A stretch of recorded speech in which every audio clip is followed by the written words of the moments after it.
Welcome, everybody. I am Sue Uran, the Executive Vice President and Chief Program Officer here at the Pew Charitable Trust. And on behalf of my colleagues, I want to welcome each of you to a discussion we're having called Global Trends, New Demographics, and Their Implications. And we're joined today by three distinguished guests, each of whom has authored a scholarly and enlightening article in our new publication called Trend. Now, Trend and the panel, who I'll introduce in just a moment, continue a long tradition here at Pew of convening scientists and policy experts from a wide range of disciplines and perspectives to share their latest research and share it with a wide audience. As our president and CEO, Rebecca Reimel, notes in her introduction to Trend, at Pew we continuously strive to live up to the spirit of openness and entrepreneurship and look to a wide range of partners and donors to join us in developing evidence-based policies to solve difficult problems and serve the public interest. Many of the challenges we face, including ocean governance and antibiotic resistance, cross borders, ignore political boundaries, and cannot be addressed by a single leader or nation. They are transnational problems, and our response must be similarly global, bringing together the best ideas, the most innovative thinking, and the most credible voices from near and far to build a better world. That's why we're calling this issue of Trend Transcending Borders. We want to emphasize that while our challenges are increasingly international in scope, so is our ability to meet those challenges. The rapid and free flow of information, often with a single keystroke, provide new opportunities to work together, to learn from each other, and to advance the cause of safer, healthier, and more prosperous communities. So these are precisely the opportunities we're being afforded today thanks to our three guests who, as I mentioned, have each contributed an article to Trend. Michael Dimmock is the president of the Pew Research Center, which studies public attitudes, opinions and behaviors, demographic changes, and trends throughout the world. His article, entitled Leaving Home, tracks the number of global migrants, where they're coming from and going to, and the social, political, economic, and cultural changes that are likely to result from these mass migrations of people. Homi Kharas is an economist and a senior fellow and the deputy director of the Global Economy and Development Program at the Brookings Institution. In How a Growing Middle Class Could Save the World's Economy, he chronicles the expanding global middle class, including 2 billion people in developing countries, and how the expectations of a burgeoning middle class transcend national borders. Homi argues that even as expectations rise, the global middle class can thrive if leaders focus on sustainable development, education, and political freedom. Philip Jenkins is a distinguished professor of history at the Institute for Studies of Religion at Baylor University. His contribution to Trend is entitled African Faith Going Global. Philip notes that by 2050, the 9 most populous countries in Africa will have 1.2 billion people, and that these demographic changes will inevitably have their impact on the world's religious structures as the strong religiosity of African populations spread beyond our continent. I thank each of our guests for participating in what I know will be a lively, informative, and yes, trend-setting discussion. So, let's begin. And I have 2 glasses of water. All right, so, we okay? Okay. Mike, let's start with you. Your Trend essay includes Pew Research Center data on the number of global migrants, noting that migrants represent 3.3% of people today, and that today more people worldwide live outside their birth countries than ever before. So we've heard a lot about the refugee crisis in Europe and the refugee crisis in Europe, but what are some of the larger trends that we should be aware of? Right. Well, thanks, Sue. We're getting a lot of feedback here. It's a little hard to think. There we go. We've seen a pretty significant rise in global migration over the last 50 years or so. Today, there are an estimated 244 million people living in a country other than the one that they were born in. That's roughly a 3-fold increase over the past 55 years or so since 1960. Now, the global population has grown over that period as well, so it's, as a share of the world's population, as you mentioned, it's about 3.3% of people in the world today are living in a country other than what they were born in. That's up from about 2.5% in 1960. It would represent, if everybody lived in one place, all those migrants, probably the 5th largest country in the world after Indonesia. But of course, They don't all live in the same place. They're spread out, not evenly, but spread out all over the world. The refugee movement has gotten a lot of attention. It's clearly a big political issue and a huge humanitarian issue, but it's really only a fairly small share of this broader global migration pattern, most of which is happening for a combination of reasons. If you think about it, some of it is the dislocation element. People are leaving or fleeing something, political violence, discrimination, weather, opportunities that are just limited in the place that they live. That's often what's driving refugees. It's something that gets the most attention in some respects. A big part of why people move, though, isn't necessarily dislocation, but just opportunity. People seeing a differential in what's available to them or their children or their families and wanting to try to get to a position that will be more beneficial to them, not necessarily fleeing something in particular, but moving towards something better.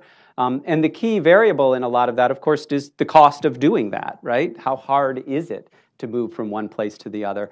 When you think about some of those push factors like weather and violence, and those things have changed. We're seeing a peak in refugees right now by most measures, but it sort of ebbs and flows at different times in human history.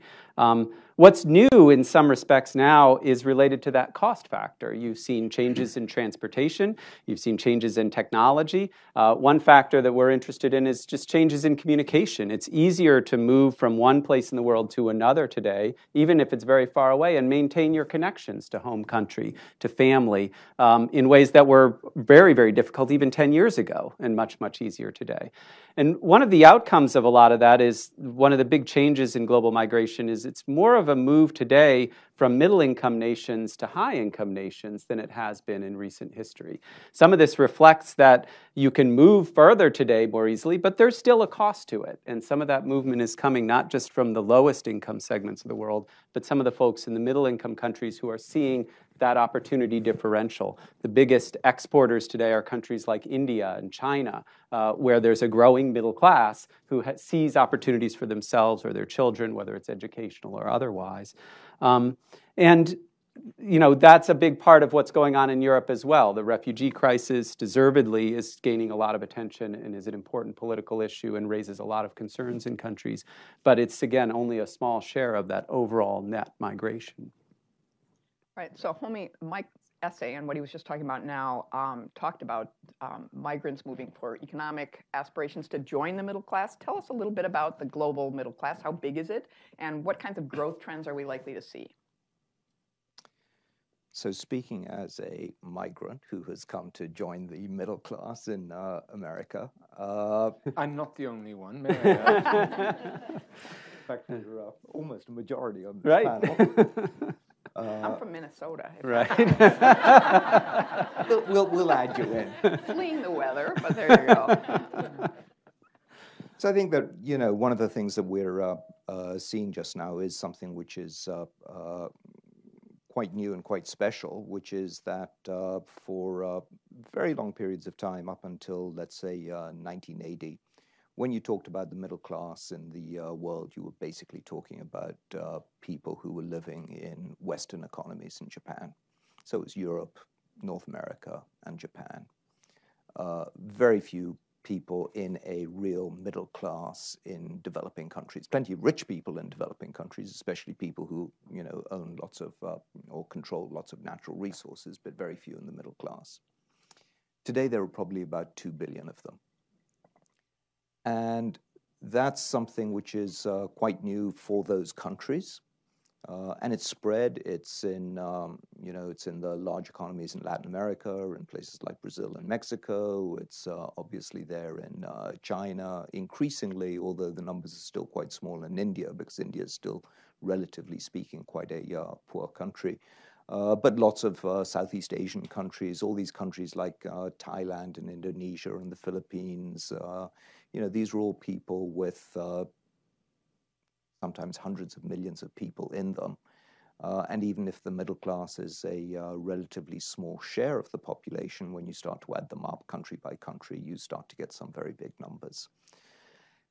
The remarkable thing is that because these are the most dynamic economies in the world, so India is probably growing today at somewhere between 6 to 7%, population growth of just over 1%, so 6% in per capita terms, big movements into the cities.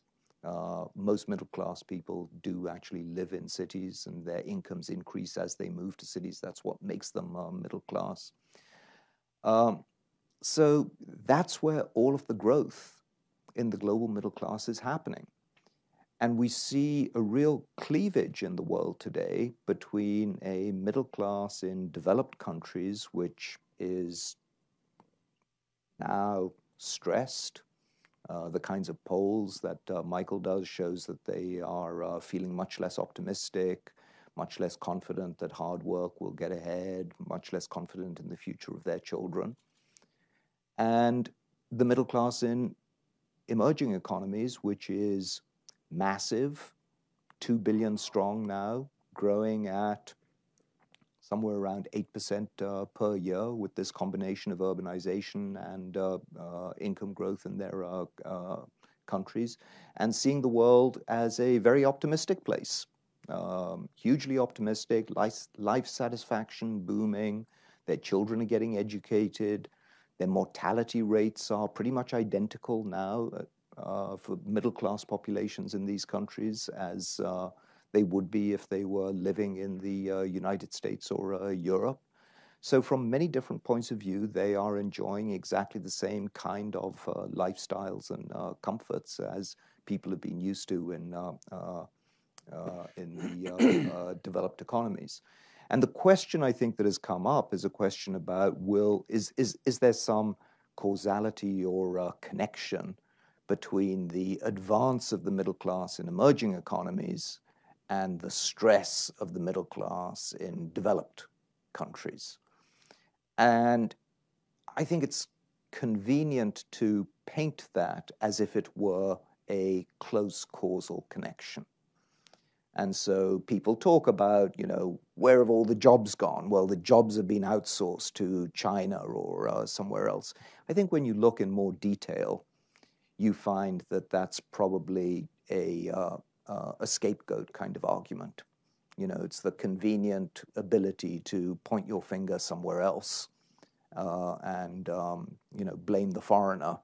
And actually, these processes are just operating quite independently. So when you look at what's driving the middle class in emerging economies, it's many of the same things that drove the middle class in the West. It's the movement to cities, it's better education, it's use of technology, it's getting access to power and the internet and things like that.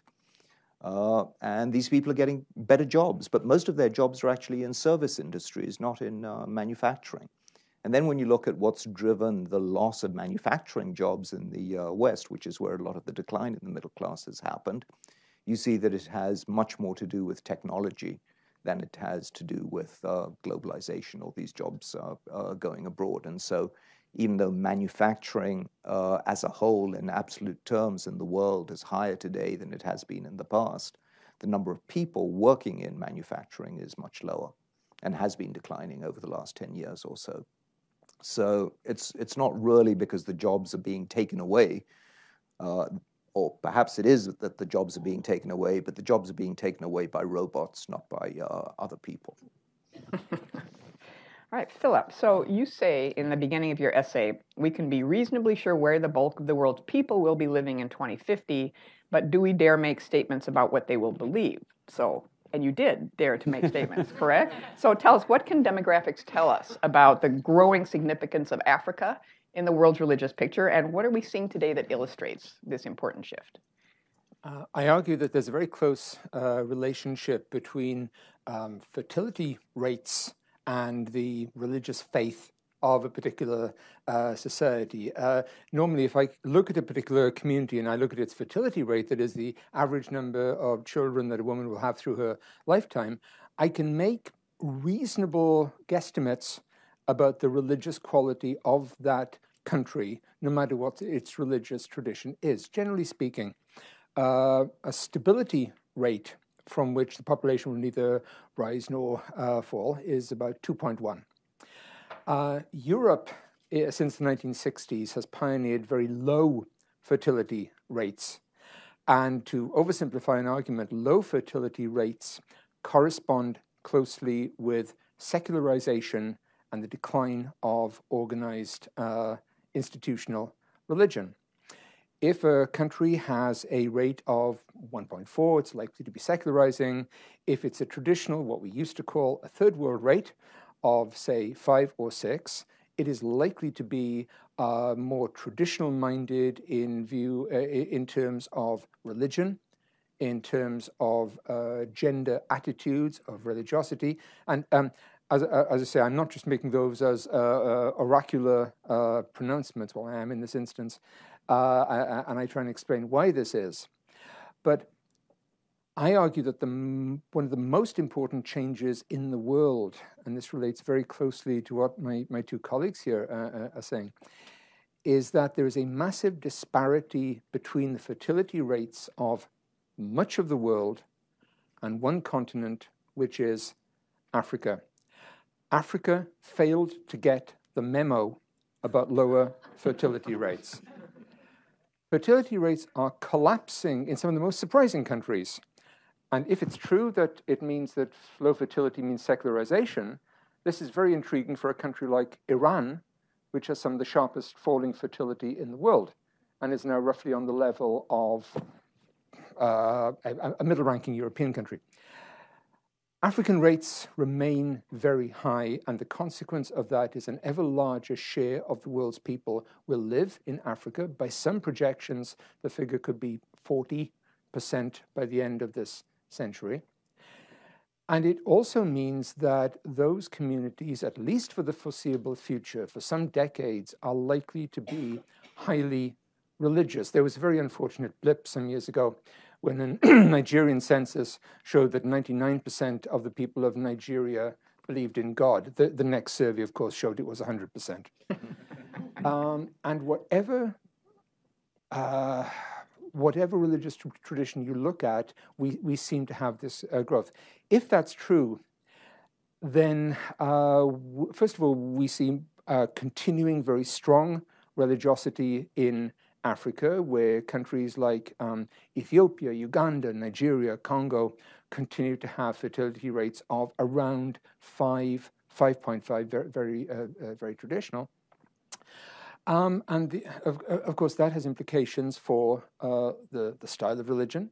It tends to be very, very passionate, very devout, whether we're talking about Christian or Muslim.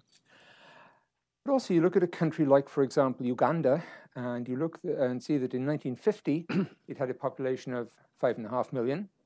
And by 2050, it should have a population of about 80 million.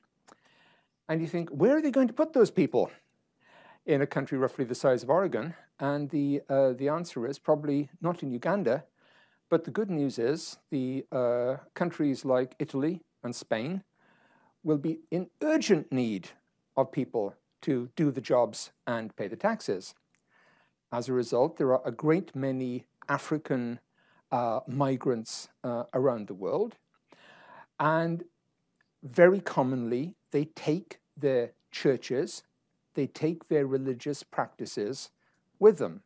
I use many examples of that. The largest Christian congregation in Europe is, of course, in Kiev, in Ukraine.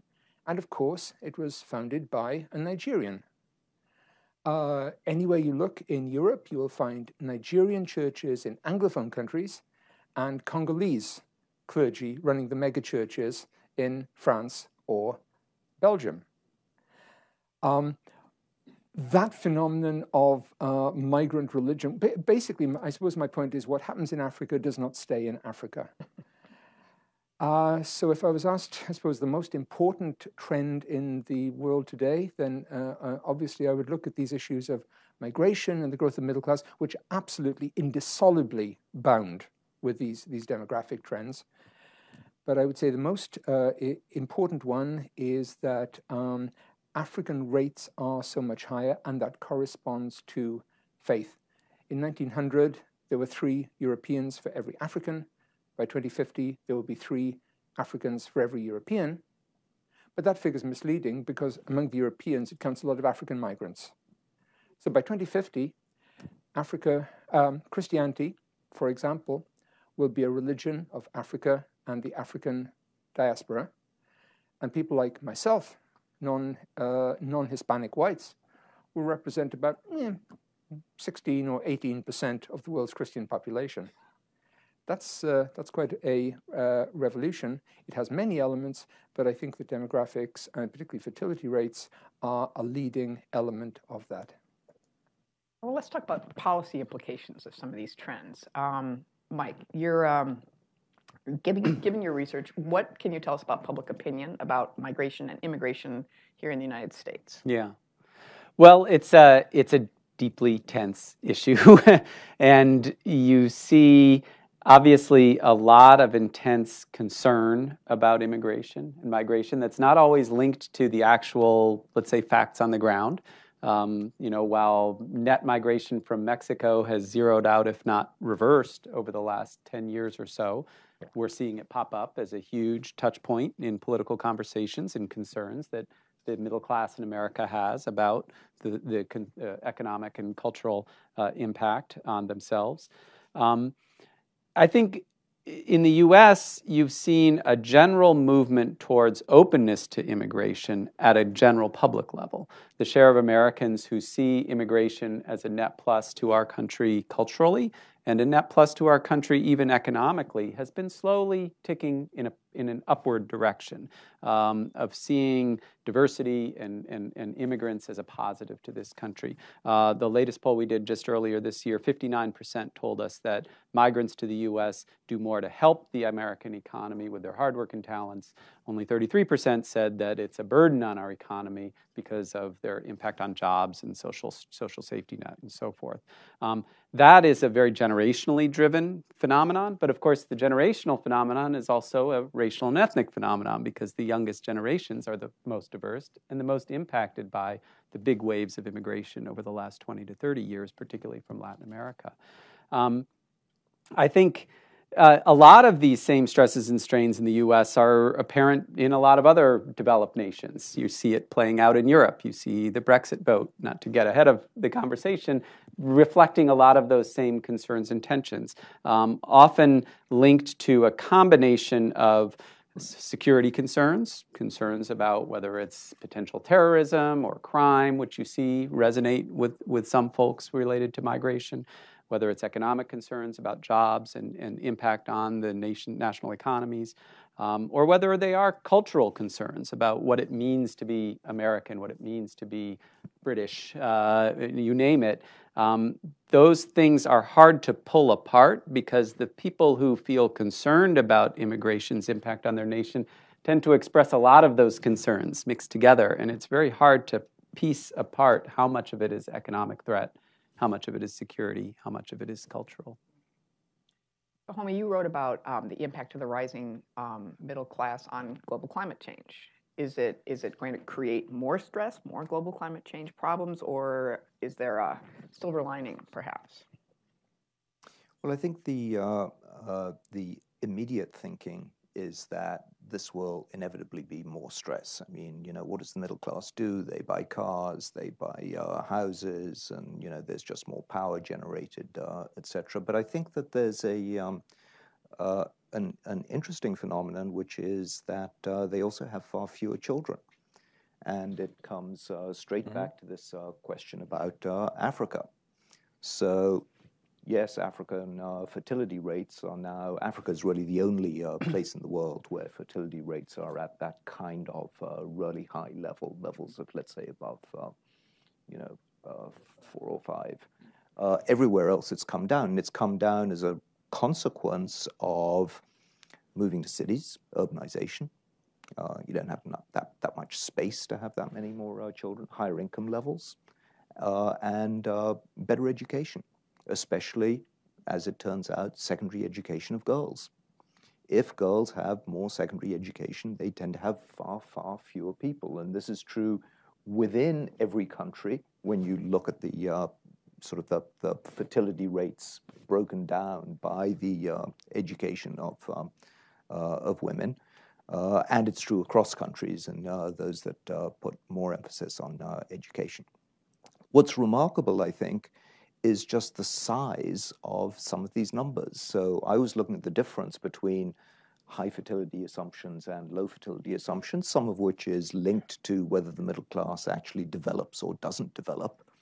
And you're talking about reasonable differences in demographic projections of 2 billion people by 2100.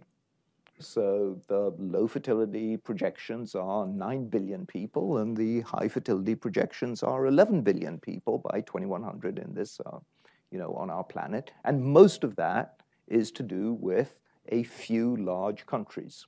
So it's India and Nigeria and Ethiopia, many of them who are in Africa, where the range of assumptions about what's going to happen with fertility rates is actually quite high.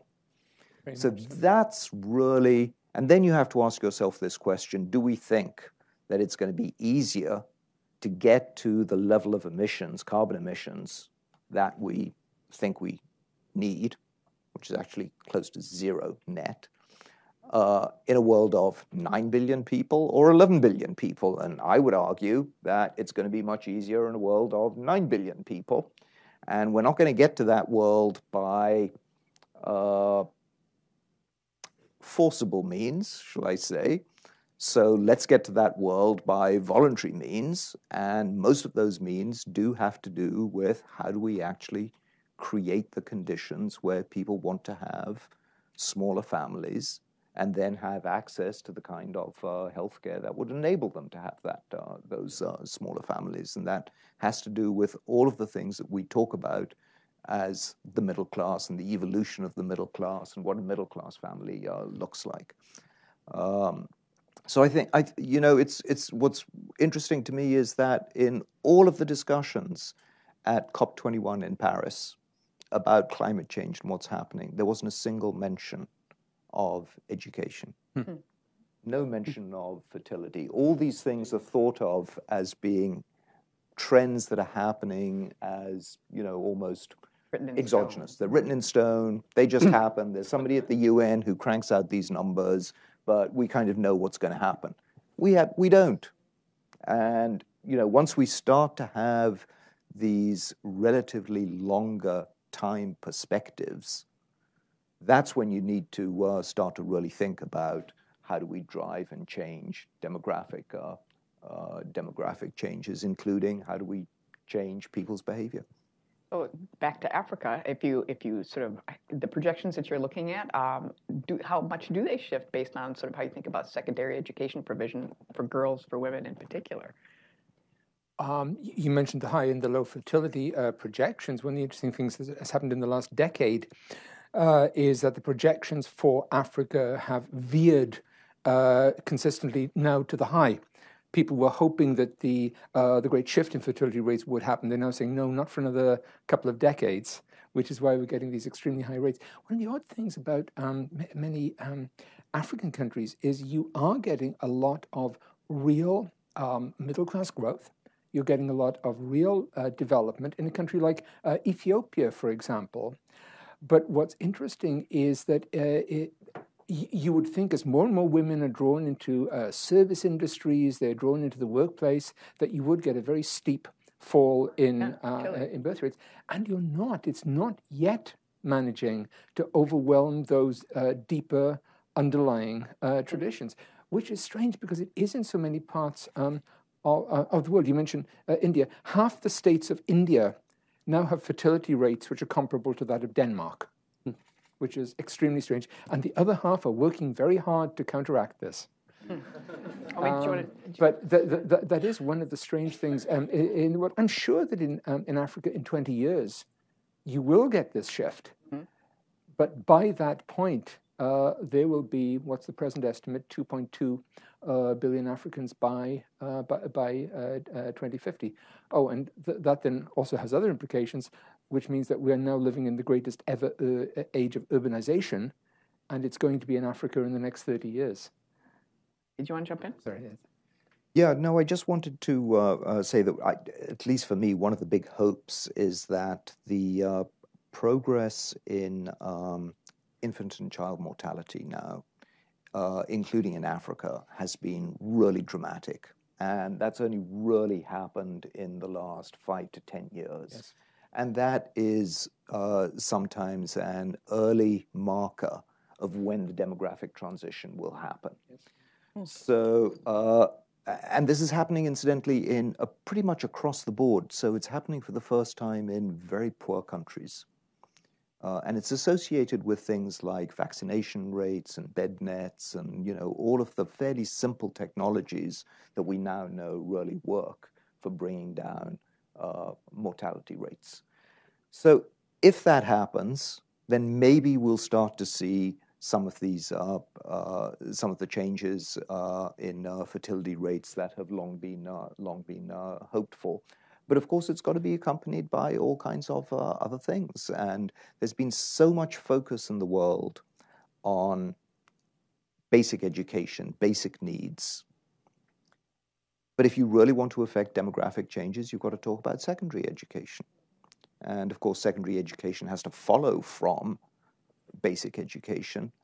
But I think that there has to be a little bit of a mindset change in what it is that we are wanting when we talk about development. And it's not just raising people up to some bare minimum threshold. It's really talking about the much broader set of opportunities that they can take advantage of. I was talking about religion as a topic, and I don't want to present it as almost, oh yes, there's an incidental byproduct there, which is this religious growth. If you want to affect development, if you want to affect education in any one of these African countries, either you work through religious organizations or you do not work, because the states are so inadequate for this. So religious growth, religious organizations, the history of religious institutions is so pivotal to all these factors. And I would even mention something here which might sound completely bizarre. You've probably seen material about prosperity churches around the world, which seem to offer these miracles. You give your tithes and you will drive in a Mercedes. And it's so easy to make fun of these. Those churches in many African countries offer some of the absolute best education in living in cities, in living without going into debt. And they are teaching forms of what you can only call Victorian thrift. And accompanied by that, they preach a revolution in gender attitudes. And I ideally wish I'd invented this phrase, but I did not. In Latin America, they were famous for teaching a reformation of machismo. In other words, if you want a revolution in gender attitudes, you look at the religious organizations. Well, these are huge global trends. Let's talk a little bit about how these trends are shaping people's worldviews, essentially. So, Mike, talk about sort of globally, how are people feeling about globalization? Yeah. I mean, it is interesting because so much of this is a function of this broader trend of globalization, the broader interconnectedness of the world, whether it's migration, whether it's the overall size of the world, the middle class, economic opportunity, and so forth. And globalization is met with these kind of mixed feelings around the world. We hinted at it earlier. There are many people in the developed world who look at this larger interconnected world with great positivity and with great concern. And many of the first world middle classes, let's just say, often see more threat than positive out of this. One of the most consistent findings we find about trade, for example, in polling in the US and in Europe is people say, yeah, trade, open trade, free trade is good for the country, but it's probably bad for me. You know, I'm going to lose out in this deal. And why? Because they do see people in the rest of the world willing to do what they do, that's their perception, for less than they are able to do it or willing to do it, and that those opportunities dry up. I would agree very much with the idea that that may be a distortion of a whole lot of factors that are happening at the same time that are putting pressures on people's lives. And I agree with the technological change as a big factor in a lot of this, that the fundamentals of the economy are changing in ways that are destabilizing the middle class of the US and Europe and Japan and elsewhere, and that it looks like that's globalization and this interchange economically of new workers and that threat, when it's really a broader change in the whole nature of the economy. But it is seen in sort of concerning ways. When you look at that picture from people in developing and emerging nations, it does feel much more positive.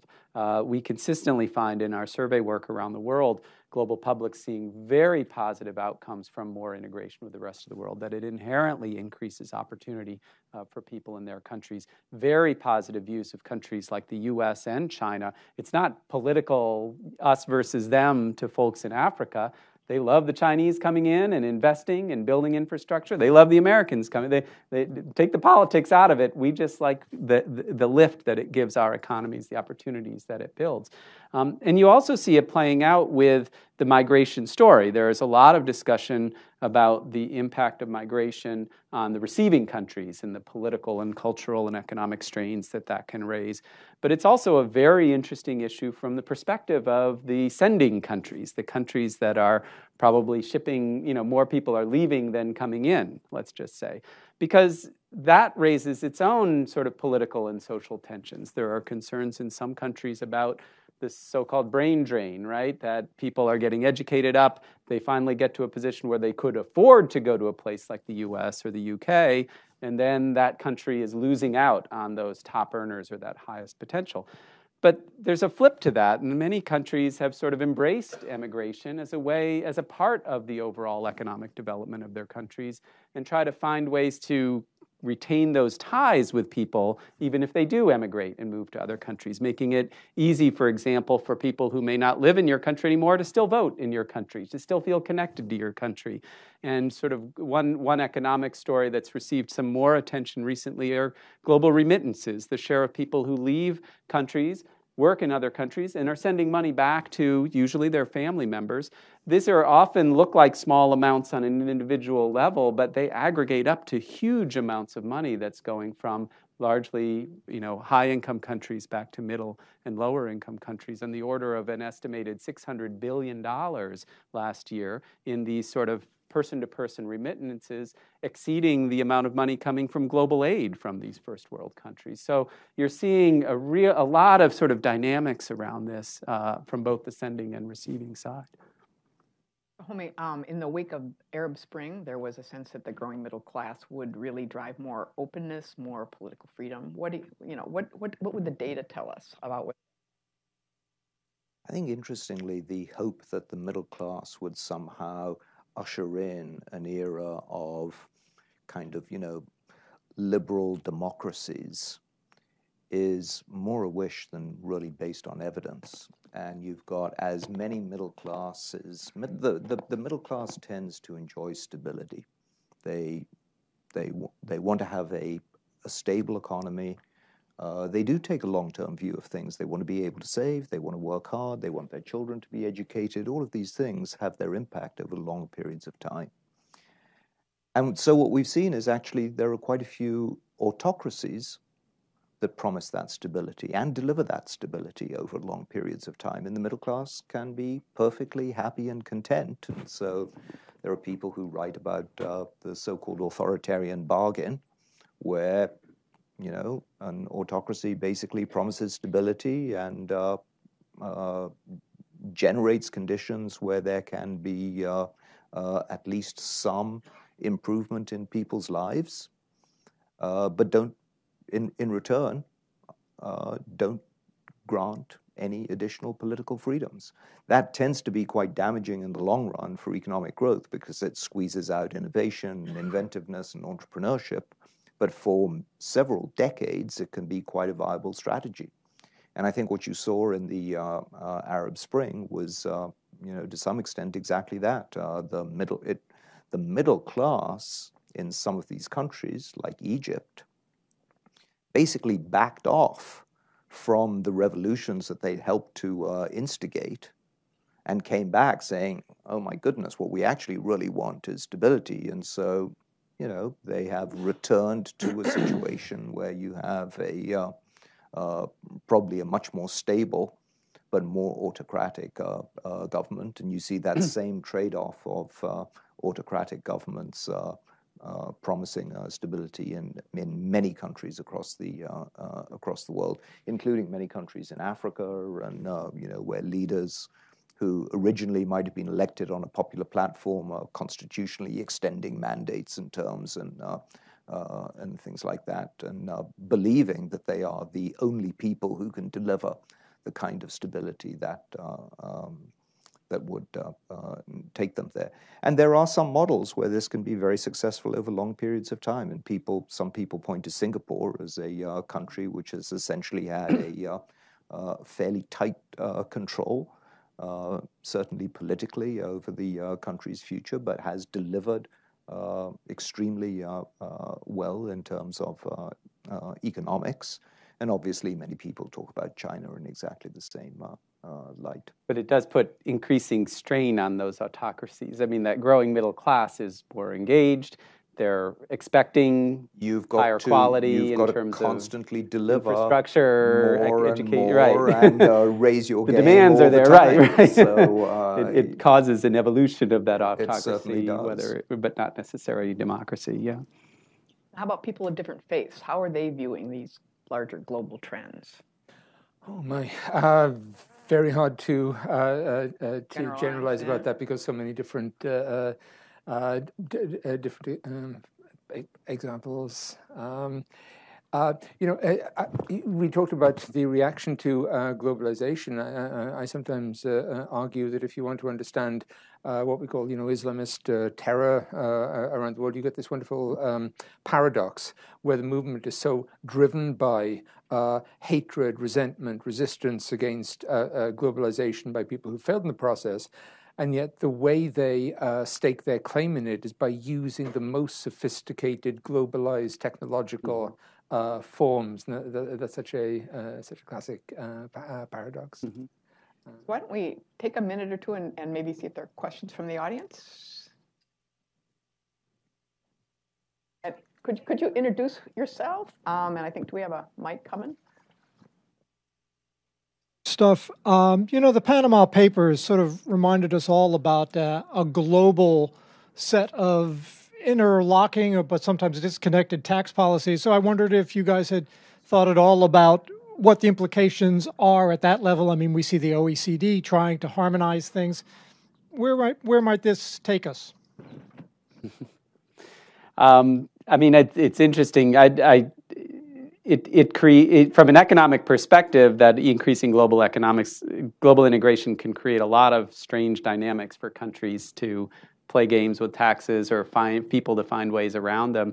I guess one thought that comes to my mind is that there's a great deal of resistance in many countries to increasing rules or regulations that are even more distant from their perceived control. I mean, that's what we're seeing a lot in Europe right now, is that sense that while there may be a lot of inefficiencies and problems around always nationally driven policies, whether it's tax policy or other policies, the efforts to try to put those under a broader rule to try to even out those collective action problems, let's just say, and create some consistency, often can lead to backlashes in the countries who then feel that decisions are being made that are completely outside of their control. And this is linked to this broader concern around a lack of faith in institutions, whether they're political institutions, economic institutions, even religious institutions in many first world developed countries, who feel disempowered by the decision-making process, feel that the game is rigged, whether it's the economic game, whether it's the political game, and then are very easily brought to feel very suspicious about those things that are happening in ways that are outside of their control. So at the same time, it goes back to the earlier conversation about views about globalization. There is a sense of opportunity associated with globalization and that greater integration, but there's also a sense of a loss of control. I mean, when you survey Americans about their view of the United States, they really, there are the same levels of pride and goodwill towards the United States, but there's really a sense that the United States is not in control of its destiny the way that it was before, and that's because it's now part of a system that is moving with its own momentum in ways that make people feel that their leadership is less empowered, and then that leads to these cycles of concern, distrust, and distancing. I don't know if anybody else had a thought. Other questions? Yes. I think I can do it. Okay.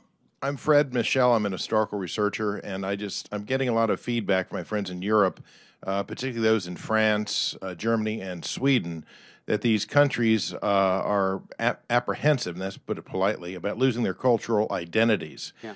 The projections that I've seen, and this goes back all the way to Sarkozy when he was president of France, and continues under Hollande, is that the average French family has 1.2 children, and the average Muslim family has about 8.1 children. And so, therefore, within about 25 years, France could very well become an Islamic state. There are concerns, Notre Dame Cathedral, I regard that as a nice landmark, and if it did not honor the Prophet Muhammad, perhaps it should be destroyed and that type of thing. So these are the concerns that I'm hearing. I wonder if you could address that, please. And also, what efforts, if any, were made in terms of stepping up the birth rate in Europe through in vitro fertilization, special dispensations of no taxes for 3 to 5 years if they have another child, and things like that, please. Thank you. Tackle those.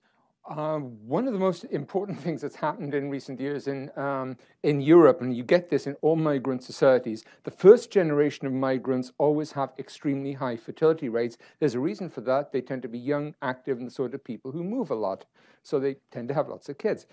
When you look at the second generation, third generation, they always merge with the existing rates. France is now up to an average rate of roundabout replacement. It's roundabout at 2.1. Old stock French folk have been rising a lot, but but a lot of the growth has been from non-Muslim migrants. There are a ton of Christian Africans. For many years, one of the largest immigrant groups in France was Portuguese. So it's a complex story. Always be very suspicious about some of these figures about Muslim fertility rates. They are so varied, and the countries that are traditionally the main sources for migration to Europe, Morocco, Algeria, Tunisia, are collapsing in their fertility rates. Their unofficial motto is next year in Denmark. The country with the lowest fertility rate in the Arab world is Tunisia, which is, of course, where the Arab Spring started. And so much of this is happening not because Europe is becoming Arabized and Islamized, but large parts of the Arab Maghreb are becoming Europeanized. And what you're getting is a homogenization of birth rates. The likeliest high projection for Islamic populations in Europe by 2050 is round about 15 to 20%, which is way higher than it was a few years ago. But when you look at the scale of minority populations in a country like the US, it's not that high. So I would always urge a lot of caution with figures about, quote, Muslim birth rates, because there aren't any. There are some countries with very low Muslim rates. There are some countries with very high Muslim rates. And I would argue that one of the most important trends in the world today, if you have any interest in Islam, is the collapse in fertility rates in some countries, not others, thus creating a two-tier Muslim world. And the other issue is countries like France, when they run out of migrants from places like Tunisia, where do they get their migrants? And they have to dig deeper and deeper into Christian Africa. So France becomes darker in skin, but not so much Islamicized, which is my view. Other questions? Yes, back here. Pass this down that way. Professor D.O. Dillard, I'm an administrator at a Baptist church here in the city. I'm also an Episcopalian, and many of the Anglican bishops in Africa are virulently anti-gay. How does that affect the African clergy who found churches in other countries who are more accepting of gays and lesbians? If you study religion around the world, that is one of the most significant factors, the division between the churches that are growing very, very fast and those that are declining. If you look at the Anglican Communion, for example, by 2050, they'll probably have something like 150 million members, overwhelmingly in Africa and Asia. By the way, that is true of all denominations. The Anglicans were unfortunately the bellwether to this. I too am an Episcopalian. Please save your pity. I know. And that's a crucial trend. Arguably more important than that is now hitting the Roman Catholic Church in a very big way. If you looked at the recent synod on the family, there's a very sharply growing division over issues of family, gender, sexuality. You also put your finger on a key point when you talk about African churches, for example, or South Asian churches that operate in Europe and North America. Rather, as happens with the demographics, inevitably over time, they merge with the larger society. The pressure of living in an American or European culture is so enormous that they come to share that over time, even if there are new migrants, new arrivals. So my short answer would be that your Anglican churches over time, for example, or your Baptist churches, or whatever, would increasingly liberalize in the West, but not in Africa. I think we have time for one more question. Anybody? Yeah. Here. I'm Ash Shahri, an intern at Stimson Center. So Professor Jenkins mentioned that the fertility rate is proportional to religious belief, and that may mean that the world's population, a larger portion of the world's population, will be increasingly religious as time goes by. Can we then reasonably fear that the world will be more susceptible to religious extremism and terrorism from that? Yeah, that is one outlook. What I would stress is religious fervor comes in many different forms, and over time, what I would suggest is that as, for instance, very new Christianities in Africa become better established, they become more diverse. They develop more of the kind of spectrum that you might find in older societies. I do not want to exaggerate the religious fervor and religious conflict angle, because in so many parts of the world, Christians and Muslims jog on together very, very happily.